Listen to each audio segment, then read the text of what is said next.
Good morning, everyone. Today we're going to talk about something that is absolutely essential to your safety on the job site: personal protective equipment, otherwise known as PPE. Construction sites can be hazardous environments, and your safety is a priority. Using the right PPE helps protect you from injuries that could otherwise cause long-term damage or even be fatal. Today we'll cover the different types of PPE and why they're important and how to use them correctly. To start off, what is PPE?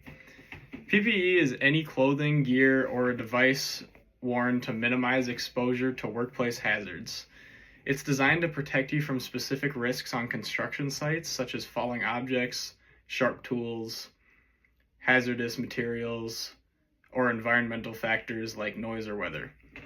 While PPE doesn't eliminate the risk, it significantly reduces the potential for injury. First, we're going to go over the different types of PPE. To start off, we're going to go with head protection, otherwise known as hard hats. Hard hats protect against falling objects, electric shocks, and head impacts. Always wear a hard hat when working in areas where there's a risk of falling objects, or when you're near electrical hazards, or when working in confined spaces. Make sure your hard hat is fitted properly and not cracked. If you notice any damages or cracks, replace it immediately. The next type of protection is eye and face protection, such as safety goggles or face shields. Eye protection is crucial for shielding against flying debris, dust, chemicals, or harmful UV light. Safety glasses are great for most tasks, but if you're working with chemicals, welding, or grinding, you should be using goggles or a face shield for additional protection. Ensure they are free of scratches, as that could reduce visibility or effectiveness. The next piece of equipment is hearing protection, such as earplugs or earmuffs. Construction sites are often noisy, with machinery, power tools, and loud equipment nearby. Prolonged exposure to loud noises can cause hearing damage. If the noise level exceeds 85 decibels, earplugs or earmuffs should be worn. Make sure they fit properly and are comfortable for long-term wear. A great tool to know if a noise level is above 85 decibels is having an Apple Watch, because that notifies you if you are exposed to loud noises like that and warns you that you could have short-term or long-term hearing loss if you continue to be in that situation. The next type of protection is respiratory protection, such as a dust mask or respirator. When working with materials that generate dust or fumes, such as cutting concrete, sanding, or working with hazardous substances like asbestos or chemicals, respiratory protection is key. Depending on the task, a simple dust mask may suffice, or a full respirator might be required. Ensure it's the right type for the specific hazard and that it fits snugly on your face. The next piece of equipment is hand protection.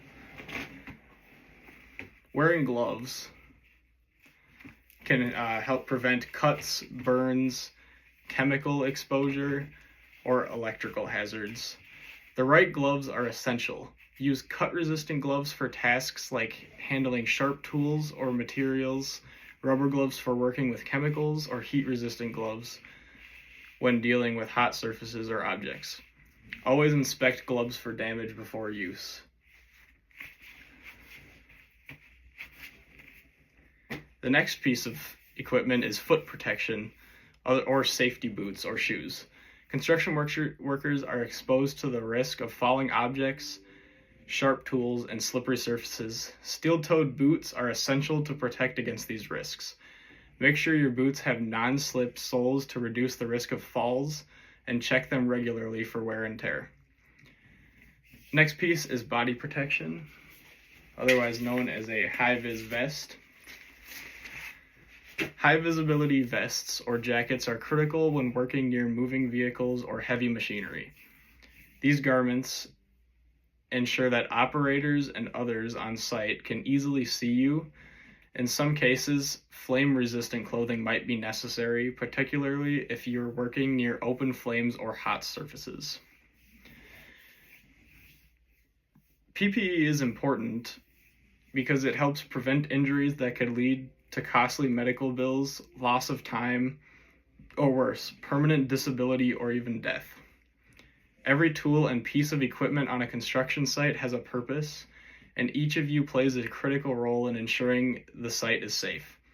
PPE is your last line of defense, but it's just that, a defense. Always follow all safety protocols and never take shortcuts. It's not enough just to wear PPE. You need to make sure it's in good condition and used correctly. Before each use, every day, check all your PPE and make sure there's no damage or cracks in hard hats or torn gloves. Any damage, you need to replace that piece of PPE immediately. Make sure everything fits properly, because if something is too loose or too tight, it can be harmful to you and do worse or do more bad than good. To wrap up, always remember that PPE is there to protect you, but it's only effective if you use it properly and consistently. Check your gear before each shift, wear the appropriate PPE for each task, and make sure it fits and is in good condition. Stay safe out there, and don't hesitate to speak up if you see someone else not wearing their PPE or using it incorrectly. Your safety and the safety of your coworkers depends on it. Thank you for your time, and if you have any questions, feel free to ask.